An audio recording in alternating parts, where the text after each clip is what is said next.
অভ্যাস করব, নিজের জীবনে যে আমি ঈশ্বরকে নামিয়ে আনবো, এই নামিয়ে আনা বা এই অভ্যাস করা, নিজের জীবনের প্রত্যেকটা মুহূর্তেতে সেই সত্যকে ধারণ করে চলা, এটাকেই বলা হচ্ছে প্র্যাকটিক্যাল বেদান্ত বা জীবনমুখী বেদান্ত। তুমি তোমার জীবনে বেদান্তটাকে অভ্যাস করছো, জীবনটা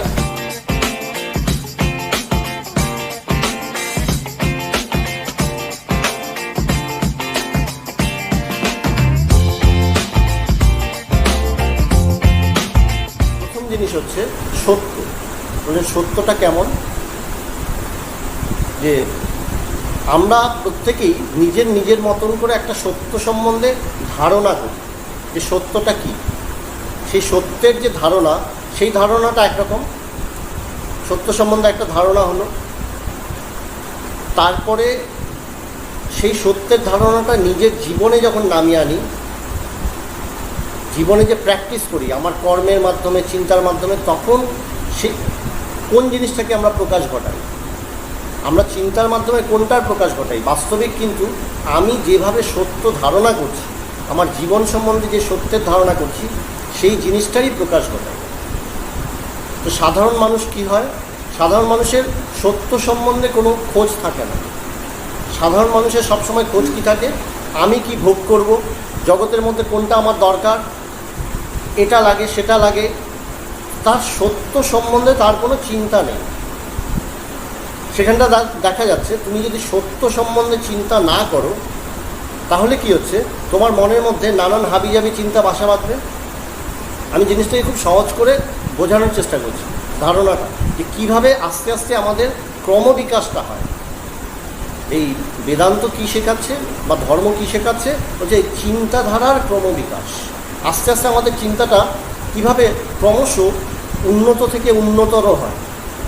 সাধারণ চিন্তা কি, একটা সাধারণ মানুষের দিকে তাকিয়ে রাখো, সমাজের সাধারণ মানুষ কি করে, নিজের চাকরি বাকরি, ব্যবসা বাণিজ্য, নিজের পরিবার পরিজন, আমার এটা লাগে সেটা লাগে, সেই পূরণের জন্য সবসময় সচেষ্ট। সে কিন্তু সত্য সম্বন্ধে তার কোনো চিন্তা নেই, সত্য সম্বন্ধে তার কোনো ধারণা নেই। কিন্তু তার জীবনে কি কোনো সত্য নেই? তার জীবনে সত্য আছে। কি সত্য? আমার চাকরিটাই সত্য, বা আমার ব্যবসাটাই সত্য, আমার পরিবারই সত্য, আমার পরিবারের সুখ দুঃখ ভালো মন্দ এগুলোই সত্য। তো এইখানে চিন্তাটাকে তারা থামিয়ে রাখছে, তাই জীবনটাও তাদের থেমে আছে। এইটুকু তো বোঝাই যাচ্ছে যে জীবনটা কেন থেমে আছে। তার কারণ হচ্ছে তারা আগাতে চাইছে না, চিন্তা ভাবনাটাকে আগাতে চাইছে না, চিন্তা ভাবনাটাকে বিকশিত করতে চাইছে না। এইখানটাতে বলা হলো যে তুমি সত্য সম্বন্ধে ধারণা করো। সত্য সম্বন্ধে একটা আমরা নাম দিলাম, যে একটা সাধারণ জনমানুষের মধ্যে একটা সত্য সম্বন্ধে ধারণার জন্য নাম দেওয়া হলো ঈশ্বর। তুমি ঈশ্বর সম্বন্ধে ধারণা করো, ঈশ্বরকে লাভ করো বলা হলো। অর্থাৎ কি, সত্যটাকে তুমি জীবনে নামিয়ে আনো। আমরা সত্য মানে বড় বড় কথা, বড় বড় চিন্তা, এগুলো ঠিক বুঝবো না, তাই জিনিসটাকে সহজ করা হলো। ঈশ্বর, তুমি ঈশ্বর বোঝো। ঈশ্বর কি? ঈশ্বর সম্বন্ধে সাধারণ মানুষের কেমন ধারণা, যে কোথাও একজন দৈব শক্তি সম্পন্ন কেউ একজন আছেন, যিনি সমস্ত কিছু নিয়ন্ত্রণ করছেন।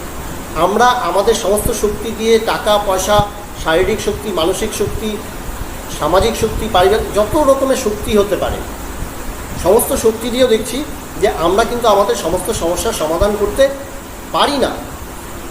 আমাদের সমস্যার সমাধানের জন্য আরও একটা এক্সট্রা কিছু দরকার পড়ে।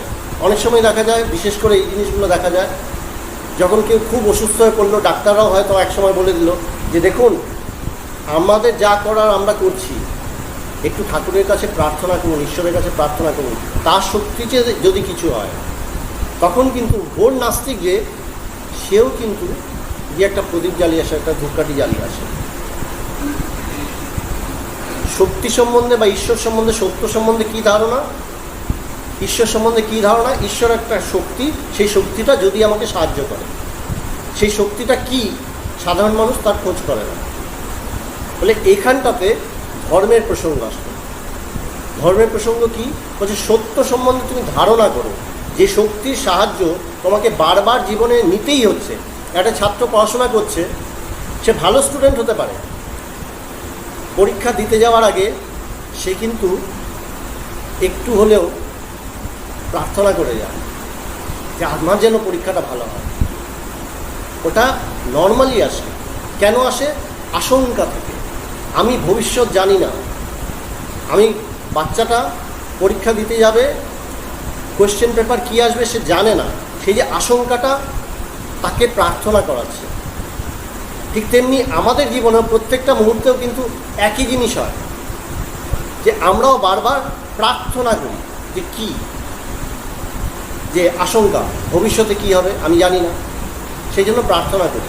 বলে আস্তে আস্তে ধর্মের প্রসঙ্গটা এখানে আসছে। বলছে ধর্ম কী শেখাচ্ছে? বলছে শুধু সেই শক্তি না, যে শক্তি তোমাকে সবসময় সাহায্য করছে তাকে তুমি সর্বদা মনে রাখো, স্মরণ করো।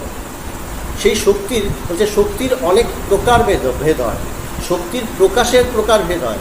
তুমি শক্তিটাকে কিভাবে জানছো? বলছে তুমি যে উঠছো, বসছো, চলছো, খাচ্ছ, শুচ্ছ, সব কিছু করছো সেই শক্তির সাহায্যেই করছো। আমরা যখন চণ্ডী পাঠ করি, চণ্ডীতে বলছে না যে নিদ্রা রূপে সংস্থিতা, তাহলে আমি যে ঘুমাচ্ছি, রাত্রে ঘুম হচ্ছে না, ঘুমের ট্যাবলেট খাচ্ছি, আর সেটাও তো সেই শক্তি থেকেই হচ্ছে। বলে সেই শক্তিকে আমি, সেই সত্যকে, পরম সত্যকে মহাশক্তি রূপে দেখার চেষ্টা করছি। কেউ কেউ এইভাবে জানার চেষ্টা করে, ধারণা করার চেষ্টা করে। এই যে ধারণা যখন করছি, এই ধারণাটা যখন করছি এবং জীবনে কিছু প্র্যাকটিস করছি, সেই ধারণাটাকেই জীবনে যখন প্র্যাকটিস করছি সেটাকেই বলা হচ্ছে ধর্ম। জীবনে আমি সেই সত্যটাকে ব্যবহার করার চেষ্টা করছি। সাধারণ মানুষ, অজ্ঞ মানুষ কী করছে?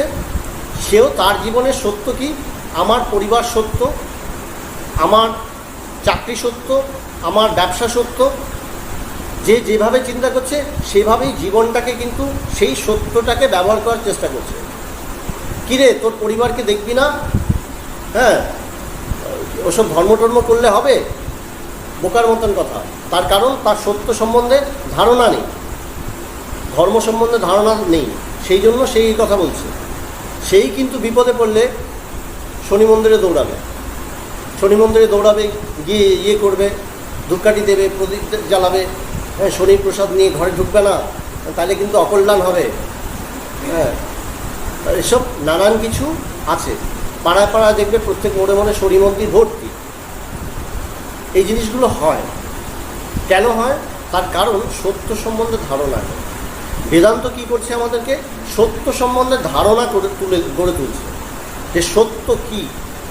সেই সত্যটাকে প্রথমে তত্ত্বের মাধ্যমে, ফিলোসফির মাধ্যমে, তত্ত্বের মাধ্যমে প্রকাশ ঘটানো হচ্ছে, যে আস্তে আস্তে তুমি সত্যটা সম্বন্ধে ধারণা করো। শুধু সেই শক্তি নয় যে একটা শক্তি আছে, অব্যক্ত শক্তি, সেই শক্তিটাকে আমি জানি না, সেই শক্তিটা প্রার্থনার দ্বারা তুষ্ট হয়, তাই আমি প্রার্থনা করি। আরতির দ্বারা তুষ্ট হয়, পুজো করলে তুষ্ট হয়, অঞ্জলি দিলে তুষ্ট হয়। সাধারণ সমাজে এরকম ধারণা। কি হয়? দুর্গাপূজায় খুব ধুমধাম, অষ্টমীর অঞ্জলিটা আমাকে দিতে হবে। হ্যাঁ, বাঙালি পরিবারে মোটামুটি অষ্টমীর অঞ্জলি প্রায় সবাই দেয়, অন্য দিনের অঞ্জলি দেয় না। কেন অষ্টমীর অঞ্জলি? কোথাও একটা শুনেছে সেদিন মা কালীর প্রকাশ হয়েছিল, অষ্টমীটা বিরাট ইম্পর্টেন্ট, সেই জন্যই তারা অষ্টমীর অঞ্জলি দেওয়ার জন্য সবাই ব্যস্ত হয়ে যায়। বলে শক্তিটাকে শুধু শক্তি হিসাবে দেখছে। আমরা কি করছি? যে বেদান্ত কি বলছে? বলছে তুমি একটা জিনিসকে যদি পরিপূর্ণভাবে ধারণা না করো, সম্পূর্ণভাবে যদি না জানো, অর্ধেক জানো, অর্ধেক জানলে কী হবে? তার ফলটাও অর্ধেক লাভ করবে। যেমন অনেকেই দেখবে, সবাই আজকাল মোবাইল ব্যবহার করে, বেশিরভাগ লোক মোবাইলটা কিসের জন্য ব্যবহার করে? ফোন করা, ফোন ধরা। আজকাল স্মার্ট মোবাইলটা একটু বেশি হয়েছে, স্মার্ট মোবাইল হওয়ার দরুন আর একটু কী করে? একটু হোয়াটসঅ্যাপ আর একটু ফেসবুক, বড়জোর। তাও ফেসবুক সবাই করতে পারে না, কেন? কিছু বোঝে না। মাঝে মধ্যে বলে এই পালিয়ে যাচ্ছে গিয়ে কোথায়, হ্যাঁ, বলে স্ক্রিনটা বলে পালিয়ে যাচ্ছে, বলে আমি ধরতে পারছি না, কী টিপতে গিয়ে কী টিপে দিচ্ছি বোঝা যাচ্ছে না। তার কারণ কি? কারণটা আর কিছু না, দুটো জিনিস।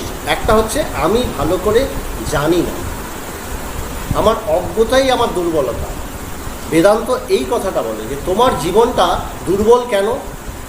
তার কারণ তুমি অজ্ঞ, তুমি জানো না। তোমাকে জানতে হবে, তোমাকে শিখতে হবে, পরিষ্কার কথা। তুমি যদি আজকে শক্তির সাধনা করো, এই যে আমরা সাধনা করছি, বেদান্তের চর্চা করছি, এটা কি? মূলত শক্তির সাধনা। শক্তির সাধনা, শক্তি বলতে মা কালী বলে, সেটা তো একটা বিশেষভাবে তোমাকে বলা হচ্ছে, একটা রূপক দেওয়া হচ্ছে, টোটালটাই তো একটা শক্তিরই কথা। তুমি ঈশ্বরকে বা সেই পরম সত্যকে শুধু শক্তি রূপে জানো, তাই তুমি মা কালী বলো। পরম সত্যটার অনেক প্রকাশ আছে, যেমন আগুন। আগুন যেমন আগুন মানে আমরা বুঝি আলো, আবার আগুন বলতে আমরা তাপও বুঝি, তাই না? আগুন বলতেই আমাদের মাথার মধ্যে কি আসে? দুটো জিনিস আসে, তাপ এবং আলো, দুটোই আসে। তো আমরা যখনই ঈশ্বর বলি তখনই আমাদের সাধারণ সমাজে কি আসে? সাধারণ মানুষের চেতনায় কি ভেসে ওঠে? যে ঈশ্বর সেই শক্তি, সেই দৈব শক্তি আমাকে যদি উতরে দেয়, সামনে একটা বিপদ আছে বা আমি জানি না, একটা অজানা আশঙ্কা আছে আমার মনের মধ্যে, একটা বাচ্চার পরীক্ষায় কী হবে আমি জানি না, প্রশ্ন কী আসবে, ঠাকুর আমার পরীক্ষাটা যেন ভালো হয়। পরীক্ষাটা হয়ে গেল, আমি ঠাকুরকে ভুলে গেলাম। প্রত্যেকেরই এরকম, যে বাবা অসুস্থ, হসপিটালে খুব প্রার্থনা করলো ঠাকুরের কাছে, হসপিটাল থেকে বাবাকে ফিরিয়ে আনলো, ডাক্তার খুব দারুণ, সব ঠিক হয়ে গেছে। ডাক্তার হয়তো বলেছে ঈশ্বরের কৃপায়, কিন্তু কি বলছে সমস্ত কিছুর মূল সমস্যাটা কোথায়? সমস্যা হচ্ছে আমরা ভালো করে জানি না, আমরা ঈশ্বরকে জানতে চাই না। বলে ঈশ্বরকে জানো, সহজ ভাষায় বলা, এই যে ঈশ্বরকে জেনে নিজের জীবনে যে আমি অভ্যাস করব, নিজের জীবনে যে আমি ঈশ্বরকে নামিয়ে আনবো, এই নামিয়ে আনা বা এই অভ্যাস করা, নিজের জীবনের প্রত্যেকটা মুহূর্তেতে সেই সত্যকে ধারণ করে চলা, এটাকেই বলা হচ্ছে প্র্যাকটিক্যাল বেদান্ত বা জীবনমুখী বেদান্ত। তুমি তোমার জীবনে বেদান্তটাকে অভ্যাস করছো, জীবনটা